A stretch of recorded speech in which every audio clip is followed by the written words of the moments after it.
The first thing she noticed was the smell. Like the air had been sitting still for too long. Jody thought it was the carpet. Old building, cheap unit. Apartment 14 wasn't glamorous, but it was affordable. And after the divorce, affordable mattered more than charming. So she unpacked, set up Hannah's little bed, tried to convince herself this was a fresh start. The nightmares started the second week. Not the vague, stress dream kind. These were specific. There was always a couple in the background, watching, smiling in a way that didn't feel human. Jody would wake up with her heart racing, convinced someone had been standing at the foot of her bed. This is where most people would blame stress. New place, single mom, life rearranged. The brain is good at projecting fear when we're vulnerable. But then, Hannah started talking. She was barely 3.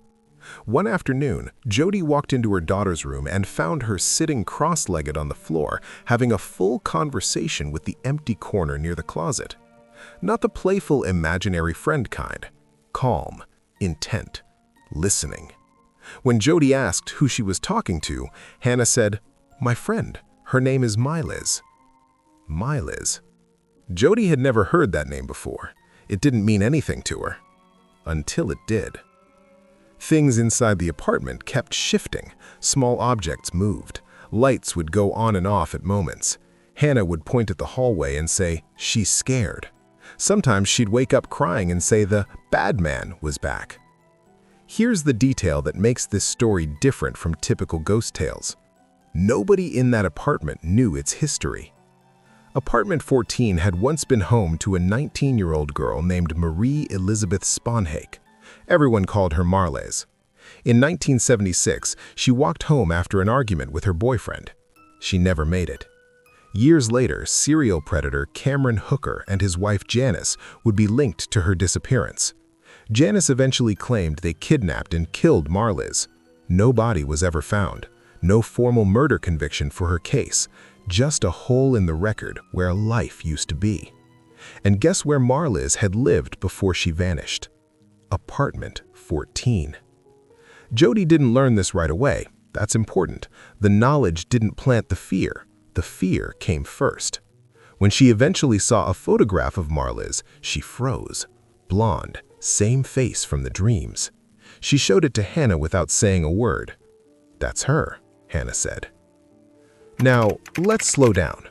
Children are suggestible. Memory is slippery. When adults react, kids absorb cues. That's how psychology works. The human brain loves patterns and will glue together coincidence with supernatural tape if we let it. But here's what unsettles people about this case: the timing. The nightmares happened before Jody knew the name, before she knew the history, before anyone told her what had happened there. Could she have overheard something? Maybe. Could details have leaked unconsciously? Possible.